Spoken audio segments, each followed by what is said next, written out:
Abra sua Bíblia comigo em João 1:16. João 1, versículo 16. John 1:16.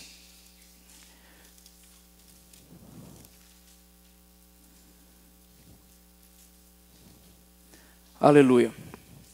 Pois todos nós recebemos da sua plenitude, e graça sobre graça. Vou repetir mais uma vez, que é um versículo bem pequenininho. Pois todos nós recebemos da sua plenitude, e graça sobre graça. O título dessa mensagem é Graça por Graça. Graça por graça. Essa palavra todos do versículo que nós acabamos de ler, pois todos nós recebemos, essa palavra todos está falando de nós. Identifica o corpo de Cristo, não está falando de todo mundo, porque eles ainda não receberam da plenitude de Deus. Mas diz para mim e para você que tudo aquilo que Deus tem foi depositado, foi transferido para nós. E este versículo é maravilhoso e tem um sinônimo, abundância, que é além do que cheio realmente é. Plenitude quer dizer cheio, completo, na totalidade. Você pode encher um copo com água e deixar um pouquinho sem encher e ainda dizer que ele está cheio.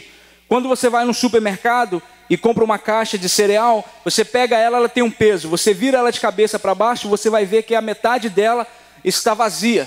Isso é porque a pessoa que fez o cereal, o dono, o vendedor, ele colocou o cereal ali baseado no peso líquido, que para nós aqui seria o net weight. E quando eles fazem aquilo, eles não quer dizer que a caixa, por ser grande, ele vai encher até o topo, ele vai encher tudo. Ele vai simplesmente colocar o net weight, o peso líquido, e vai vender baseado no peso líquido, não naquilo que você acha que vai estar. Às vezes você olha assim, você abre um salgadinho e fala, que isso, gente, eu paguei num pacote desse tamanho, e na realidade só veio um pequeno. Mas é porque, se você olhar, não é que ele esteja fora da lei, mas ele está vendendo baseado no peso líquido. Você está me entendendo? Amém?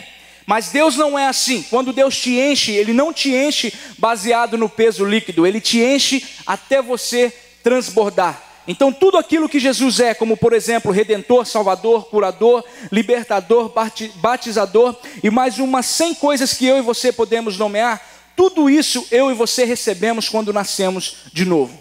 Tudo aquilo, toda a totalidade de Jesus Cristo. Em Colossenses 2:10 diz que nós somos completos nele. Nós recebemos todas as coisas em Jesus. Você está me entendendo até aqui? Eu estou tentando ser um pouquinho rápido porque eu não quero segurar você. Então preste bastante atenção em mim aqui para você não perder nada. Quando eu vim para Faith Fellowship, o que mais mudou a minha vida, o que mais transformou a minha vida, o que me impactou foi a palavra da justificação. Palavra da justificação, que eu poderia me estender diante de Deus sem o complexo de inferioridade, medo ou culpa.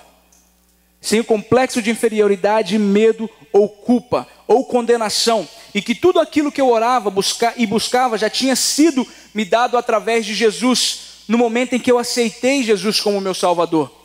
E o E.W. Kenyon disse que se o ser humano entendesse o que acontece no momento em que ele aceita Jesus, a vida dele seria radicalmente transformada e a igreja não seria tão fraca e vulnerável como é hoje. Eu vou repetir mais uma vez.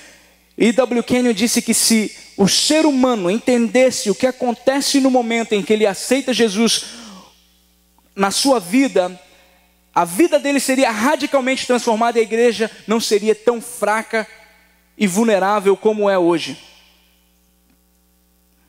E eu creio nisso, porque no momento em que você entende quem você é e que você já foi justificado, você não fica preocupado com os seus pecados do passado ou se você é realmente salvo.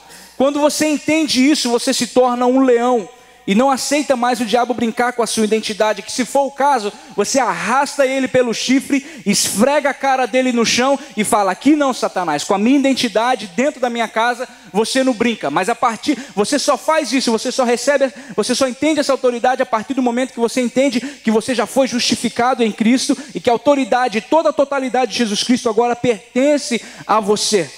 Mas tem gente que tem tanto medo do diabo, que tem medo até de falar o nome dele. Tem gente que tem tanto medo do diabo que tem medo até de falar o nome dele. Incrível que pareça. Tem gente que você fala diabo perto dela, ela vai, por favor, não fala baixinho, porque vai que ele aparece por aí.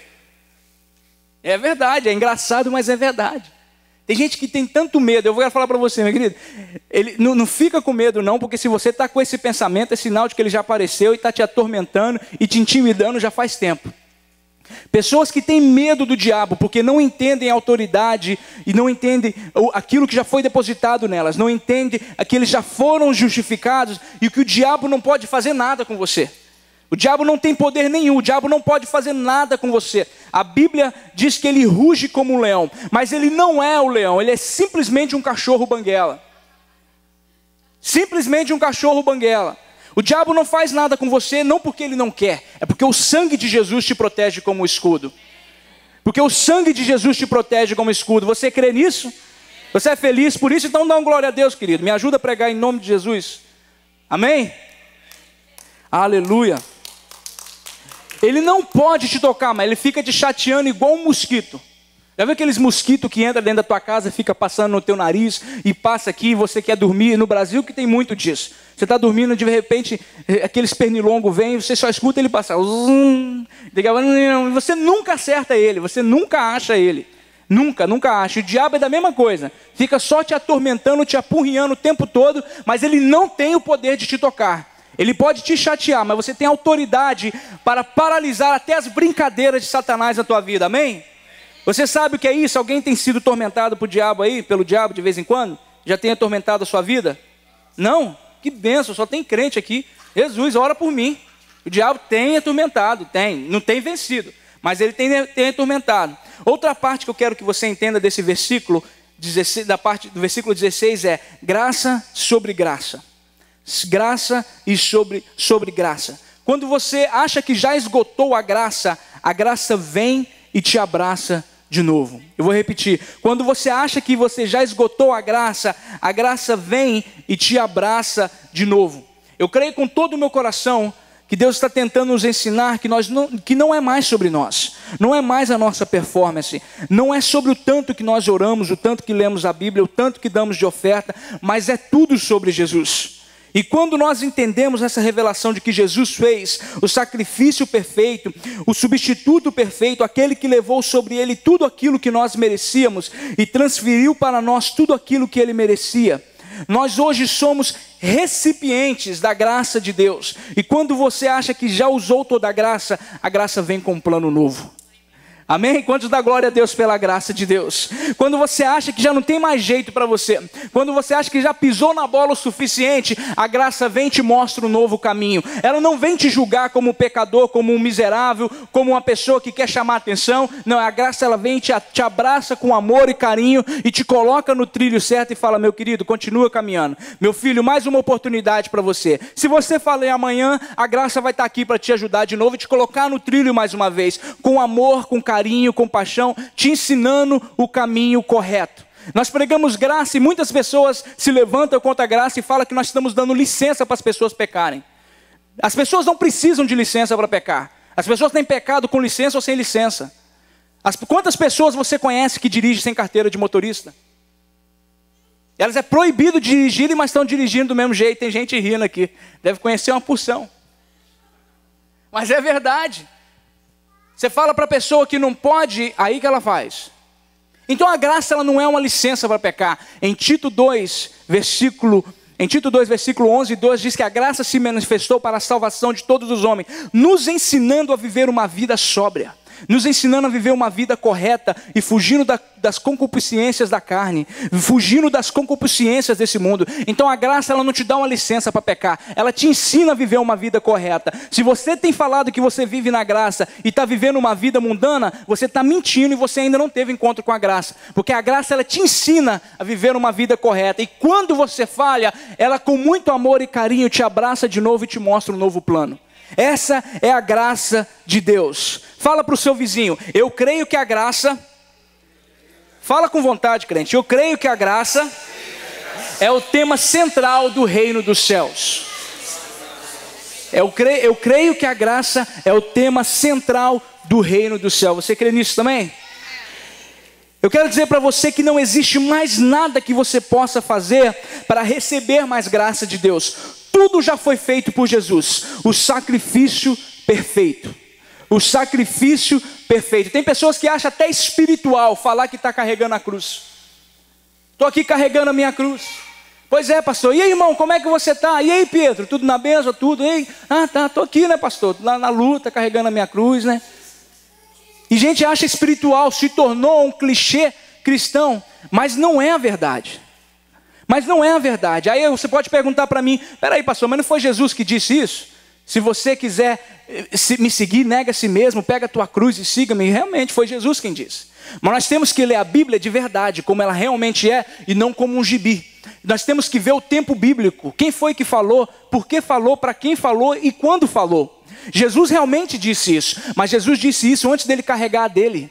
E quando ele chegou na cruz do Calvário, que ele abriu os braços, ele falou bem assim, está consumado. Ou seja, não existe mais nada que você possa fazer. Ele disse para você carregar a cruz antes que ele carregasse a dele. Agora ele já carregou. E se você continuar falando aí que você está carregando a sua cruz, você está virando para Jesus e falando assim, ó, eu estou carregando a minha porque o Senhor não foi capaz de carregar, então eu estou fazendo aquilo que o Senhor não foi capaz de fazer.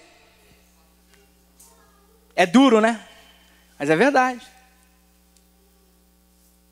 E a gente pega esses ditados, esses clichês cristãos, e colocamos na nossa vida e começamos a falar, estou aqui carregando a minha cruz, e parece espiritual. A gente muda até a cara, né? Estou aqui, irmão, carregando a cruz. E na verdade não tem base bíblica nenhuma. Você está olhando para Jesus e falou bem assim, estou vivendo essa vida aqui porque o Senhor não foi capaz de fazer. O Senhor carregou a sua, mas a minha o Senhor não carregou. Essa palavra está consumado é a frase mais importante da raça humana. E ela no grego, no original, quer dizer tetelestai. Tetelestai quer dizer feito com excelência. Consumado com excelência. Não existe mais nada que você possa fazer. Não existe mais nada que você possa adicionar. Tudo que você deve fazer agora é agradecer, receber e regozijar e usufruir do favor e da graça que já foi disponível a você. Amém? Você crê? Você recebe a graça de Jesus? E você agradece a Deus pela graça de Jesus? Então dá uma salva de palmas ao Senhor. Em Isaías 55, versículo 11, diz, a palavra de Deus não pode voltar para ele vazia. Quantos creem nisso? Você crê de verdade? Crê mesmo? Então presta atenção aqui. A minha palavra não voltará para mim vazia, mas primeiro fará aquilo que eu designei para fazer e prosperará naquilo que eu enviei. Ou seja, ela vai cumprir com sucesso aquilo que eu enviei ela para fazer. Você crê nisso? Então escute aqui. Como Jesus é o verbo que se fez carne, de acordo com João 1,14, ele não poderia voltar para o Pai até que ele cumprisse com aquilo que ele foi enviado para fazer. Este é um momento selar, que quer dizer pare e pense nisso. Jesus não podia voltar para o Pai sem que ele cumprisse com excelência aquilo que ele foi designado para fazer. Porque a palavra diz em João 1,14 que ele é o verbo. Em João 1, versículo 1, 2 e 3 diz que no princípio era o verbo e o verbo estava com Deus e o verbo era Deus. Versículo 3 diz que sem ele, tudo que foi feito, sem ele nada se faria. Sem ele nada que foi feito se faria. Nada do que foi feito se fez sem o verbo, sem a palavra. Deus é o pensador, Jesus é o verbo, o Espírito Santo é aquele que traz a manifestação de tudo aquilo que Deus pensa, de tudo aquilo que Deus declara. Então Jesus é a palavra, e a palavra não volta vazia. Ela não pode voltar vazia. Se Jesus voltou para o Pai é porque ele tinha cumprido com excelência tudo aquilo que ele foi designado para fazer. Você está me entendendo? Se Jesus na cruz do Calvário, depois de levar 39 chicotadas e derramar o seu sangue precioso, disse, está consumado, por que tem gente no corpo de Cristo tentando merecer a salvação com seus próprios esforços? Se Jesus, quando voltou para o Pai, foi colocado numa posição de honra à destra do Pai, é sinal de que a palavra Jesus não voltou vazia, mas cumpriu com tudo o que tinha que fazer. Isso quer dizer que a minha salvação, a sua salvação e a salvação de todos que ainda tem que aceitar Jesus já está garantida. Você pode dar um glória a Deus por isso? A minha salvação, a sua salvação e de todos aqueles que ainda precisam aceitar Jesus como único e suficiente Salvador já está garantida. Quantos podem dar um glória a Deus por isso? Eu não sou um doente tentando ser curado, eu sou o curado que o diabo está tentando adoecer. Eu não sou o doente tentando ser curado, eu sou o curado que o diabo está tentando adoecer. Você não é um pobre pecador tentando ser salvo. Não interessa o seu pecado, a palavra diz que Ele já perdoou todas as suas transgressões, todo o seu lixo. Ele já perdoou os seus pecados do passado, os que você cometeu hoje, os que você vai cometer amanhã, e jogou no mar do esquecimento e colocou uma plaquinha: é proibido pescar. É proibido pescar.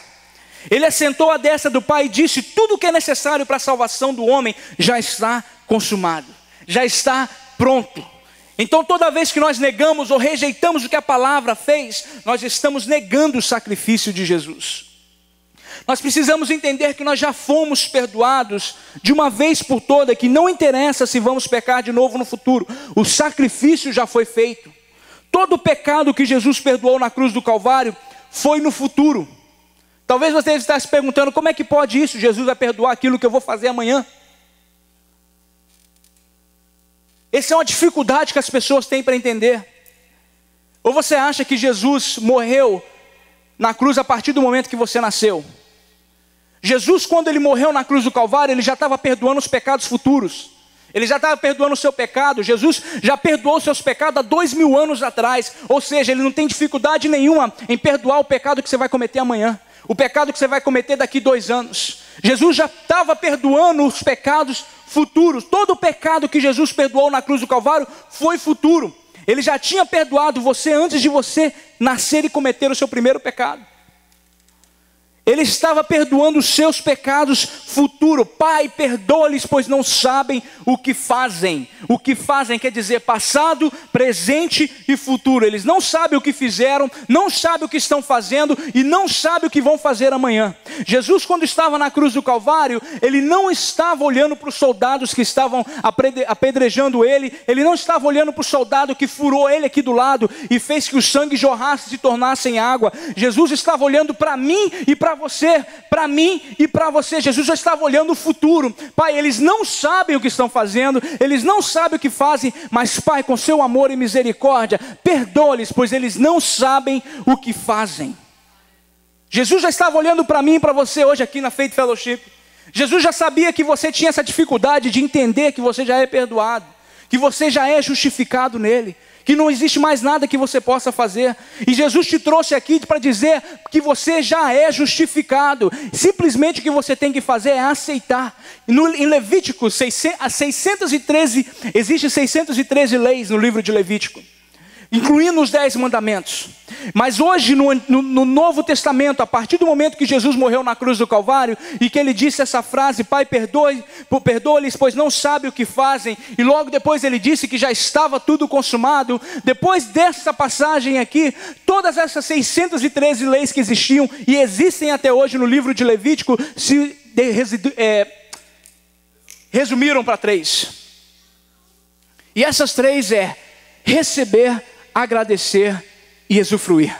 Isso é a única coisa que você tem que fazer hoje nessa nova dispensação. Essa é a única coisa que você não tem que mais que lutar contra isso. Você não tem mais que lutar contra os seus pecados. Você simplesmente entender quem você é, se posicionar em Cristo e caminhar como justo e caminhar como um verdadeiro santo de Deus que você é. Você não é um pecador tentando ser salvo. Você é justificado em Cristo e o sangue de Cristo já te lavou e já te purificou. O diabo sempre vai te condenar e falar que você não presta, falar que você não vale nada, que você é um miserável, mas isso é mentira de Satanás. A palavra de Deus diz que ele é o pai da mentira. Você já tem uma nova oportunidade em Cristo, você é justificado, redimido, restaurado, e não existe diabo e nem ninguém, nem mesmo você, que pode mudar isso. Amém? Glória a Deus. Aleluia. Essa é a coisa mais difícil para o crente acreditar. Coisa mais difícil por causa da religiosidade que nós crescemos nela. Todos nós temos uma dificuldade muito grande em entender isso. Ou eu creio que o sangue de Jesus me lavou de uma vez por todas, ou Ele não me lavou coisa nenhuma. Pastor Demola disse algo maravilhoso. Deus restaurou em Jesus o nosso relacionamento com Ele, que o pecado tinha destruído. E Ele fez isso sem o nosso envolvimento. Você está me entendendo? Vou repetir mais uma vez. Deus restaurou em Jesus o nosso relacionamento com Ele que o pecado tinha destruído. E Ele fez isso sem o nosso envolvimento. Você e eu não podemos quebrar um pacto que não foi feito com a gente. No Antigo Testamento a aliança era entre o homem e Deus. No Novo Testamento é entre Deus e Jesus. Não existe mais nada que você possa fazer. Como você vai quebrar um pacto que você não fez? Como você vai quebrar uma aliança que você não fez? No Antigo Testamento, quando o ser humano pecava, quando ele tinha que pegar o melhor cordeiro e trazer para o sacerdote tinha que examinar o cordeiro. Ele não olhava para a pessoa, ele não olhava para o Mauro, ele olhava para o cordeiro para ver se o cordeiro qualificava para o sacrifício. E o pecado daquela pessoa era simplesmente coberto, ele não era perdoado. Hoje, na nova aliança, é da mesma forma. Quando nós pecamos, Deus não olha para mim e para você, Ele olha para o cordeiro, e Ele vê que o cordeiro já é puro, Ele vê que o cordeiro é santo, Ele vê que o cordeiro, ele qualifica para o sacrifício, tanto é que já fez o sacrifício. Quando Ele olha para mim e para você, Ele vê Jesus. Quando Ele olha para mim e você, Ele vê Jesus. Ele não vê mais o seu pecado, Ele vê que o cordeiro já pagou o sacrifício, e o sacrifício foi perfeito. Amém? Você pode dar glória a Deus pelo cordeiro? Como você pode quebrar um pacto que não foi feito com você?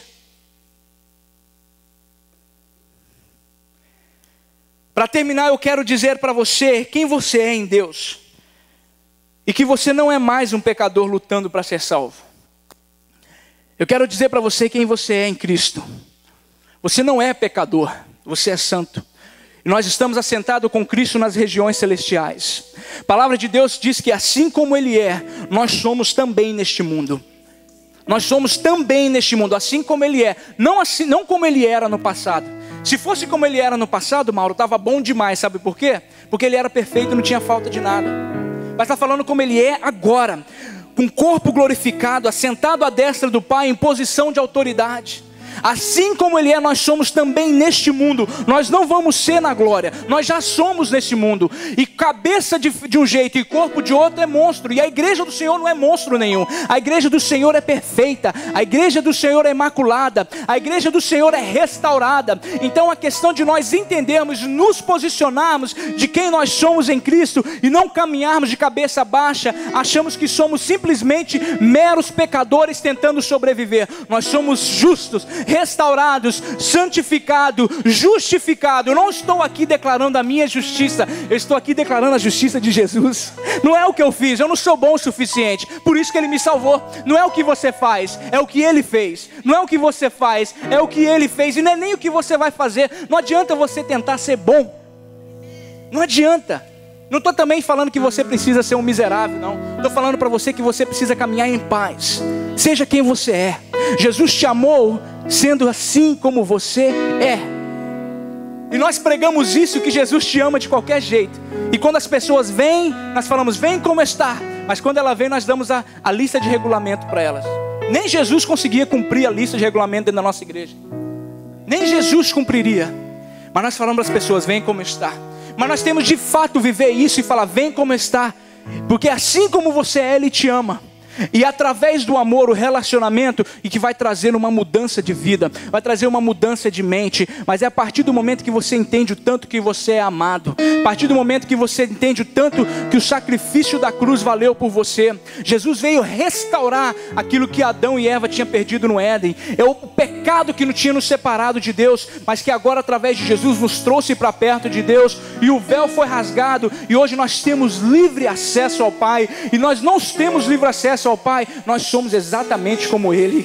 Nós somos exatamente como Ele. Eu quero simplesmente falar algumas coisas para você, para te lembrar quem você é. Em 1 Coríntios 1:2 diz que você é santo.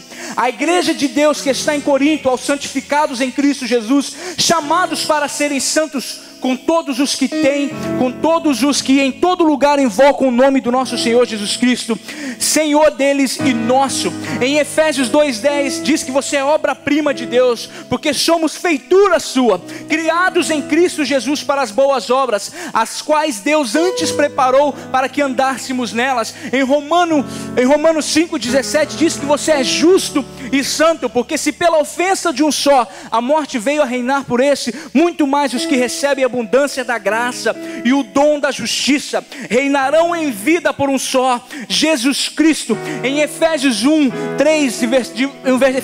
do versículo 3 ao versículo 6, diz que nós somos completamente aceitos pelo Pai.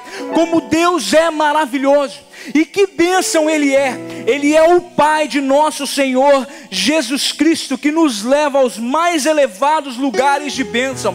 Muito antes que Ele estabelecesse os fundamentos da terra, Ele já pensava em nós e nos escolheu como alvo do seu amor, para nos fazer completos e santos por meio deste amor.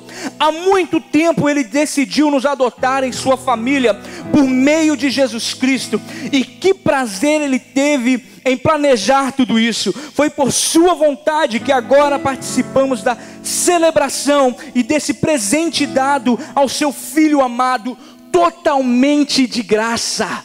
Totalmente de graça. A palavra diz, não fala que é pela metade da graça, não diz que é só um pouquinho de graça, não diz que é só um pouquinho assim, ou no peso líquido. A palavra de Deus diz que é totalmente na graça, que nós fomos completamente aceitados e recebidos pelo Senhor através de Jesus Cristo. Não existe mais nada, meu querido, mais uma vez, que você possa fazer para merecer aquilo que Jesus fez por você. Simplesmente você tem que aceitar. Simplesmente você tem que virar e falar assim: Jesus, eu aceito o sacrifício. Por mais que eu não entenda completamente, mas eu entendo, mas eu recebo. Eu recebo e quero viver dessa forma. Eu quero, Senhor Deus, entender que eu sou justificado, que eu sou liberto, que eu sou curado, que eu sou transformado. Eu sou tudo aquilo que o Senhor disse que eu sou. Eu posso todas as coisas naquele que me fortalece. Eu sou tudo que a Tua palavra diz que eu sou. Eu falei aqui algumas semanas atrás, e com isso eu termino, que você não é mais um pecador, que você é santo, que você é justo. Mas você não peca? Peca. Mas isso não faz de você um pecador. Você come comida chinesa e não é chinês. Eu como comida italiana quase todo dia na minha casa e não sou italiano. Por mais que a minha mulher tenta me fazer um italiano. Você comete pecado, você erra, são maus hábitos da carne, mas não é que nós somos em Cristo. A palavra de Deus diz que em Romanos 5:8, que Cristo morreu por nós quando ainda éramos pecadores. Nós éramos passado, hoje nós somos justificados. Em João 1:29 diz: eis aí o Cordeiro de Deus que tira o pecado do mundo. Está falando de identidade. O pecado da natureza, a raça humana. Não está falando de pecados. Se estivesse falando de pecado, se estivesse no plural, estaria falando de adultério, estaria falando de assassinato, estaria falando de roubo, estaria falando de mentira, estaria falando de fofoca, estaria falando de todo esse tipo de pecado. Mas está falando pecador, está falando de identidade. Eis aí o Cordeiro de Deus que varre, que tira de uma vez por todas a identidade pecaminosa do homem. Nós agora temos uma identidade justificada em Cristo. Por isso que Paulo diz que o espírito está pronto, mas a carne é fraca. Quando nós morrermos, nós não vamos com esse corpo. Por isso que nós vamos receber um corpo novo. Porque o nosso espírito está pronto, mas a nossa carne é fraca. Então você comete erros, você comete falhas, você peca, mas isso não faz de você um pecador. O teu espírito já é justificado. O teu espírito já é santo. Então eu estava numa escola de seminário uma vez, e o professor virou para mim e falou bem assim. Ele falava que todos nós somos pecadores. E todos nós somos pecadores. E todos nós somos pecadores. E aquilo me incomodava. E eu, com muito amor e carinho, eu pedi para falar e falei: professor, o senhor me dá licença? Eu tenho uma dificuldade muito grande em entender isso que o senhor está dizendo, que nós somos pecadores. Ele falou: você não peca não? Eu falei: peco. Ele falou: então você é pecador? Eu falei: não sou. Ele falou: então você não peca? Eu falei: peco. Então você é pecador? Eu falei: não sou. Aí ficou esse negocinho de que eu sou, que não sou, de que eu sou e que não sou. E eu falei bem assim: professor, desculpa que eu cuspi em você. Professor, como pode? Como pode eu ser pecador e santo ao mesmo tempo? Ele falou: mas você não peca? Eu falei: peco. Falei: professor, o senhor tem certeza da sua salvação? Ele falou: claro que eu tenho. Eu falei bem assim, no céu entra pecador? Ele falou, claro que não. Eu falei, então o senhor está contradizendo. Porque o senhor acha que o senhor vai chegar à estatura de varão perfeito, que o senhor nunca vai pecar na sua vida? Ele falou, não, mais uma vez o senhor está contradizendo. Então quer dizer que o senhor não vai para o céu. Porque pecador não entra no céu, quem entra no céu é santo. Aí ele parou, olhou para mim e falou bem assim, eu nunca pensei dessa forma. Eu falei assim, pois é, professor, é dessa forma. Ou nós somos pecadores ou nós somos santos. Não tem como nós sermos as duas coisas ao mesmo tempo. Isso quer dizer que nós nunca vamos chegar à estatura de varão perfeito. E não é baseado na minha performance ou na sua performance. É baseado na performance de Jesus. Pela desobediência de um, a morte entrou no mundo. Mas pela obediência de um, muitos foram salvos. Pela obediência de Jesus. Não foi pela minha e pela sua obediência. Foi pela obediência de Jesus. Então agora o nosso espírito é justificado. A nossa carne é fraca. Nós cometemos falha. Nós erramos. Mas o nosso espírito é um Espírito Santo. É um espírito justificado. E assim como ele é, nós somos também neste mundo presente. Eu gostaria que você...